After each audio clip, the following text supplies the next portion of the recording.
Like YouTube, welcome back to another episode. Okay, today I'm going to be using some self-leveling compound on my fish room floor. Like I said before, the concrete floor is pretty level, but it is pretty rough in areas. So what I want to do is just get a thin, smooth surface. So I'm not planning on putting a really deep layer of this stuff. It's just enough to get rid of all the roughness and just make it completely smooth. And the other reason I'm using it is around the frame of the base, I have siliconed it on the outside and on the inside to ensure water doesn't get in. But with using this is just going to make 100% sure that there's going to be no water able to seep underneath. Because obviously silicone can perish over time, but this is going to completely make it watertight.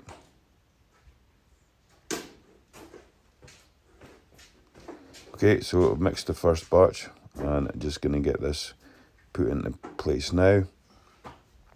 Now obviously I could have went and used a squeegee with a long handle, but I'm trying to do this job as cheap as possible, so all I'm going to do is pour this out, and I've just got like a hand trowel, and I'm just going to spread it around using that. Obviously it would be easier if you had a squeegee or something, but like I say, I didn't want to go buying specialist equipment that I'm never going to use again. So I'm just using my tiling trowel that I've got, and just a case of working this all around the floor, and it's just going to self-level itself. I'm going to be spraying it pretty thin because I only bought 2 bags, and like I said before, it's not about getting the floor level because the floor's level already. All I want to do is just get rid of the roughness from the concrete that's underneath and seal all the edges. That's my priority.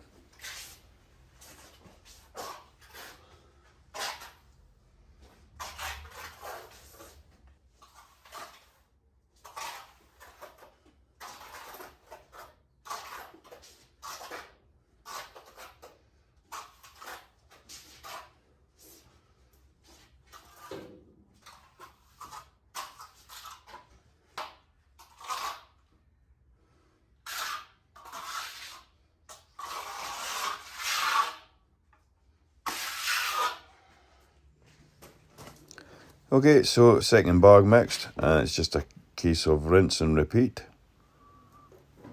Now this stuff does go off pretty quickly. I think it's like 2 hours, and you're able to walk on it.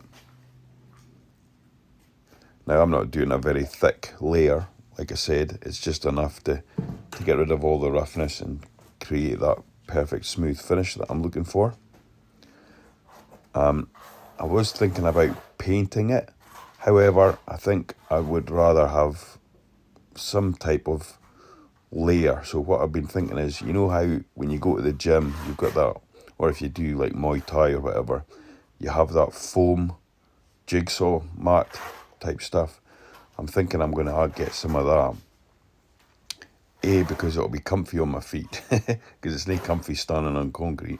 And I think it'll help insulate the floor as well, which will be pretty good. So I'm going to possibly get that instead of putting down paint or anything like that. That's the plan anyway.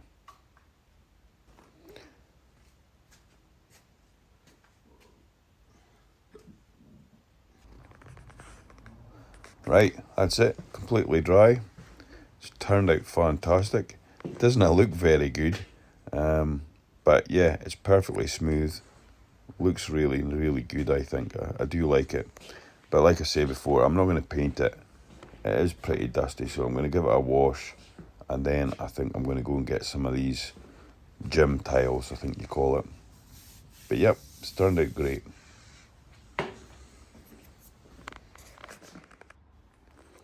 Here we go. I've got these tiles. Super comfy to walk on.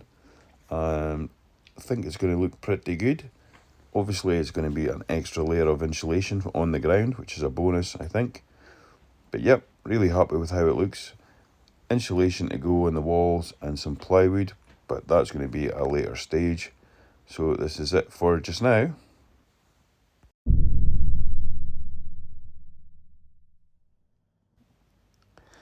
So I've discovered why my snail population has dwindled to next to nothing.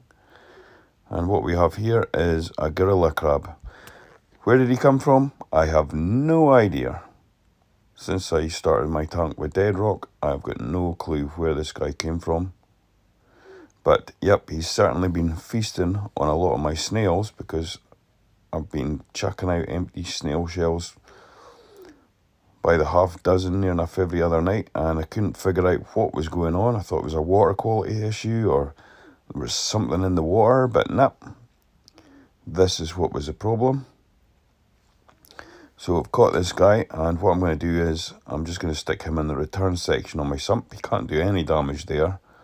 And there's a strainer on the return pump, so he'll never get sucked up into that either. And he can live his life there. It'll be interesting to see how big he gets in a year's time. But yeah, he is pretty cool, so I'm going to keep him. Now they take away with one hand and they giveth with the other. So the snails that I've got left, I've found this guy spawning. So it looks like we've got more cleanup crew on the way to replace the ones that the gorilla crab ate. So happy days. So that's brilliant. So in a few days, a week or so, we'll have lots of little trochus snails kicking about. So that'll save me having to go and buy some. So that's pretty cool.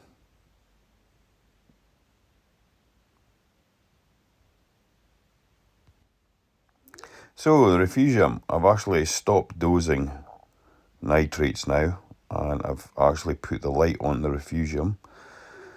I've had this switched off for so long because I've actually been dosing nitrates. However, now I can actually start to try and grow some macroalgae. In this case, I'm going to be using some Caulerpa taxifolia, just because Cheeto, I don't know what it is, but Cheeto just never grows for me.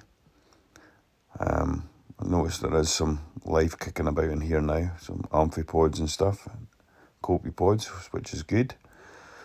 So yeah, I've put a couple bits in, and it's already growing, which is good. My nitrates are pretty high actually, but I've allowed them to get high because obviously I'm trying to sort out the dinoflagellate problem. Last checked, my nitrates were sitting around about 30, 40. So there's plenty of nutrients in the system now, so the Caulerpa should grow, and the phosphates was sitting around about 0.1, which is getting a wee bit high, so I might have to try and reduce that as well. But yep, so this is a week later, the Caulerpa's growing really nice. However, I am noticing signs of cyanobacteria, which is really good. Not good, but it's better than dinos, if you know what I mean. So there's still the imbalance with the nitrate phosphate scenario, but cyanobacteria is an organism I would rather have than dinos any day of the week. So now that I've been looking at this Refugium, I'm thinking I need to try and make this look a bit better, because this tank stuck on the end just does not do it for me. So what I've done is I've built this little frame, and my thinking is now, if you can't have the tank you love the tank you have, if you know what I mean. What is it they say? You can't have the one you love the one you've got. Something like that. So what I've done is I've built this little simple wooden frame, and I'm going to get a piece of wood that matches the cabinet below, and I'm going to use that to completely seal off the Refugium. But I would still like to be able to see what's inside it. So what I'm thinking is, once I get this, I'm going to build a frame on it so it'll slot on, if you know what I mean. So a little bit of wood on the back of the piece of wood that's going to frame it so that I can take it on and off, because obviously I'm still going to be able to need to clean the Refugium front pane glass. And then I don't know if I want to just have it completely blacked out, or if I want to put like a type of window. So I'm thinking like a submarine porthole or something, which will then hide. So you won't be able to see any of this crap and pumps and wires and stuff like that. It will just be this round porthole that you can look in and see the Refugium. And I think that'll look pretty cool. So I've still got to go and find one of them, so I'm hoping I'll maybe get one on Amazon or something. Okay, just finished cutting this piece of wood to size, so it should fit. I'm just away to go and test it now and see how it looks. It looks blue, but that's just a protective wrap that's on the bit of wood at the moment. I'll remove that once I've got the porthole, once I find one, and put that in a position. All this blue stuff will be removed, revealing the nice white cabinetry, which I'm hoping is going to look amazing. So, yep, let's get this put into position, see how it looks.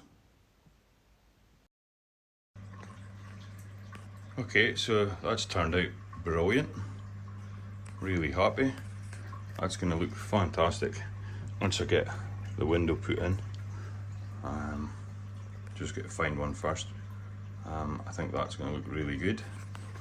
Now I've left a nice little gap here, because obviously I still need to be able to get access into the RO water chamber. So yep, that's worked out bloody brilliant. So really happy with that. It's going to look way better once I get that blue protective film off and it's all white, so that'll look good. Only bummer is with the water box, the cabinet's not like as brilliant white as this. It looks more cream on the camera, but to the eye, in person, it's not too different. Okay, got the hole cut. I'm just going to get this blue protective film removed now, so don't need this any longer.